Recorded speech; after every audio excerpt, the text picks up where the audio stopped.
the repair It was store. something about if you didn't claim it in 90 days, right. You abandoned it. But that doesn't, the coverage then, the reporting on it's like a whistleblower scenario. You're going to go after, you don't go after the people who report the information once they get it, unless they had a hand unless there was a criminal matter and they participated in that to get the information. Otherwise, you get information like this, you're supposed to report it. And he's trying to silence that, and that's very bad. And that was a creative dance, though, by the way, to try to say that this wasn't, we're going after it, but we're not saying it is the laptop. Yeah, it might be. We can't really say for sure.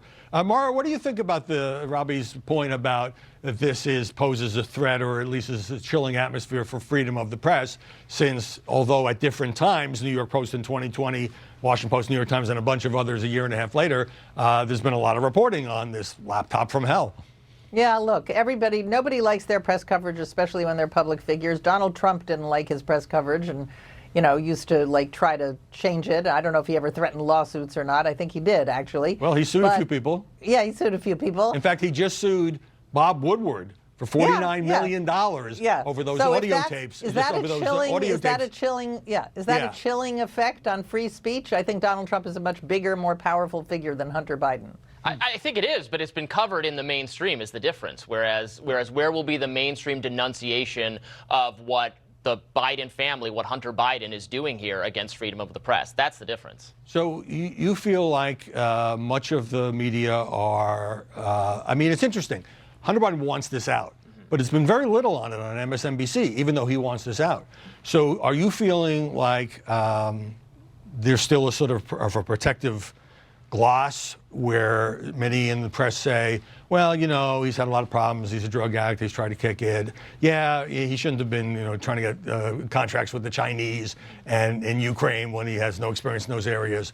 You don't think this has changed the equation that much? I think they mostly don't want to cover it because they're embarrassed by the fact that their initial reaction, so many of the people in progressive and mainstream media, was to say that this is a Russian interference thing, suggesting maybe that the laptop didn't exist. And then I'm thinking, so then the repairman, is he an actor? Is it what? It never made any sense to think that the laptop itself, you could think the implications weren't important, but that was planted by Russia. It never made any sense, and they should be embarrassed. Well, Mara, I think they are embarrassed. Among the people who had access to the laptop are Rudy Giuliani and names like that, and they got letters too. Although it seems to me there's been a lot of investigation of this. And by the way, this investigation of Hunter Biden has dragged on roughly forever, and I think that the U.S. Attorney in Delaware should either charge him or not charge him. Yeah, and that's going to happen, and then you're going to have all the House investigations. We can argue about how much coverage every type of media is giving this story and whether it's enough or not, and that's always in the eye of the beholder. But you just played a lot of clips from mainstream media talking about this story. It's never going to be enough for conservative media, for which it's above the fold every day. Well, let me switch so to speak. Yeah. Let me switch to the continuing revelation